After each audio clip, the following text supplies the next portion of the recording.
बोलो गणेश भगवान की जय। बोलो विष्णु भगवान की जय। जया एकादशी व्रत कथा। एक बार धर्मराज युधिष्ठिर भगवान श्री कृष्ण से कहते हैं कि प्रभु, शुक्ल पक्ष एकादशी को किनकी पूजा करनी चाहिए तथा इस एकादशी का क्या महत्व है। श्री कृष्ण कहते हैं, माघ पक्ष की एकादशी को जया एकादशी कहते हैं। ये एक बहुत ही पुण्यदायी है।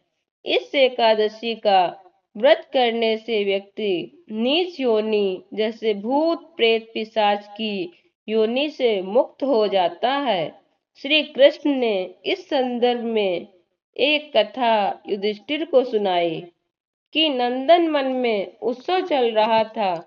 इस उत्सव में सभी देवता, सिद्ध संत और दिव्य पुरुष विद्यमान थे। उस समय गंधर्व गायन कर रहे थे। गंधर्व कन्याएं नृत्य प्रस्तुत कर रही थीं।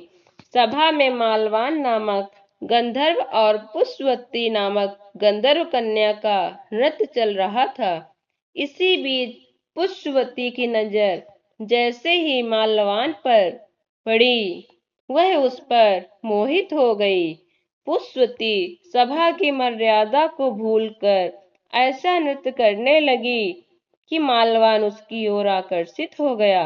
माल्यवान गंधर्व कन्या की भंगिमा को देखकर सुध-बुध खो बैठा और गायन की मर्यादा से भटक गया, जिससे सुर और ताल उसका साथ छोड़ गए। इंद्र को पुष्पवती और माल्यवान के अमर्यादित कृत्य पर क्रोध आया। उन्होंने दोनों को श्राप दे दिया कि आपको स्वर्ग से वंचित किया जाता है और पृथ्वी पर निवास करे। मृत्यु लोक में अति नीच पिशाच योनि आप दोनों को प्राप्त हो।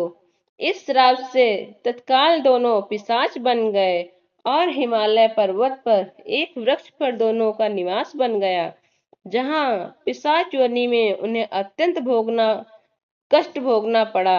एक बार माघ शुक्ल पक्ष की एकादशी के दिन दोनों अत्यंत दुखी थे। उस दिन वे केवल फलाहार पर रहे।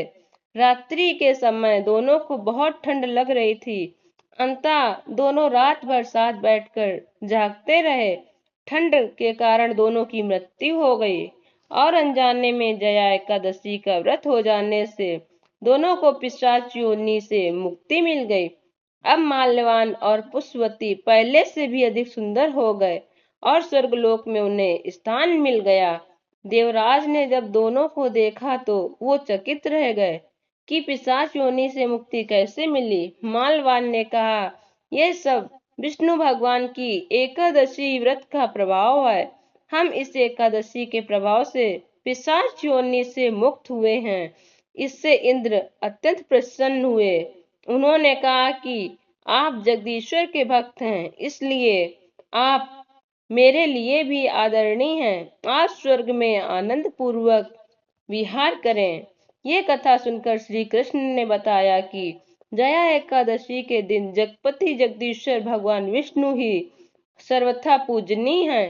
जो श्रद्धालु भक्त इस एकादशी का व्रत रखते हैं, उन्हें दशमी तिथि से ही एक समय आहार करना चाहिए। इस बात का ध्यान रखें कि वो सात्विक रहें। एकादशी के दिन व्रत करके संकल्प लें। धूप दीप चंदन फल तिल और पंचामृत से विष्णु भगवान की पूजा करें। पूरे दिन व्रत रखें। संभव हो तो रात्रि में भी व्रत जागरण करें। अगर रात्रि में व्रत संभव न हो तो फलाहार कर सकते हैं। द्वादशी के दिन ब्राह्मणों को भोजन करवाकर और उन्हें भोजन कराएं और इस प्रकार नियम निष्ठा से व्रत करने से पिशाच योनि से इंसान मुक्त हो जाता है। बोलो विष्णु भगवान की जय। बोलो बृहस्पति देव भगवान की